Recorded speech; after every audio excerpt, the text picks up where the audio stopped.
নতুন করনীতি আর বাড়তি করের বোঝায় ধীরে ধীরে স্থবির হয়ে পড়েছে আবাসন খাত।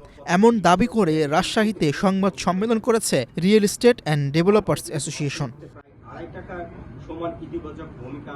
সংগঠনটির নেতারা বলছেন, সরকারের 15% ক্যাপিটাল গেইন ট্যাক্স আরোপের সিদ্ধান্তে জমির মালিকরা ডেভেলপারদের কাছে জমি দিতে অনাগ্রহী হয়ে পড়েছেন।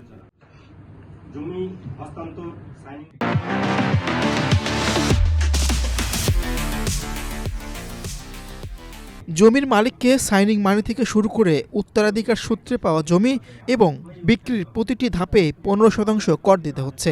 একই সঙ্গে নতুন শুল্ক ও বিদ্যুতের দাম বাড়ায় প্রতি টন রড উৎপাদন খরচ প্রায় 12,000 টাকা বেড়েছে। এতে নির্মাণ ব্যয় প্রতি বর্গফুট 1.5 থেকে 2,000 টাকা পর্যন্ত বৃদ্ধি পেয়েছে বলে দাবি ব্যবসায়ীদের।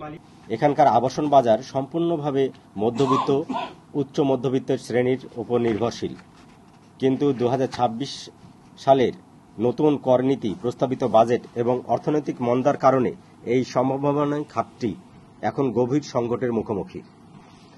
সংকটের প্রধান যে কারণটি, নতুন করনীতিতে 15% ক্যাপিটাল গেইন ট্যাক্স। বাংলাদেশে আবাসন ব্যবসা মূলত যৌথ উন্নয়ন মডেল এর উপর নির্ভরশীল, যেখানে জমির মালিক ও ডেভেলপার যৌথ চুক্তিতে কাজ করে। নতুন নিয়মে জমির মালিক ডেভেলপারের কাছ থেকে যে ফ্ল্যাট বা আর্থিক সুবিধা পাবেন তার উপর 15% ক্যাপিটাল গেইন ট্যাক্স আরোপ করা হয়েছে। উদাহরণস্বরূপ, জমির মালিক যদি 10 কোটি টাকা মূল্যের 10টি ফ্ল্যাট পান, তবে তাকে 1.5 কোটি টাকা ট্যাক্স দিতে হবে।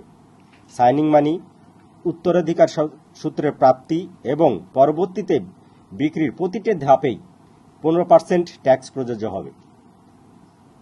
এর ফলে জমির মালিকরা ডেভেলপারদের জমি দিতে অস্বীকৃতি জানাচ্ছে, যা নতুন প্রকল্প শুরু করার পথ বন্ধ করে দিচ্ছে। বর্তমানে ব্যাংক ঋণের সুদের হার 14 থেকে 16% হওয়ায় সাধারণ মানুষের জন্য ফ্ল্যাট বা বাড়ি কেনা আরও কঠিন হয়ে পড়েছে।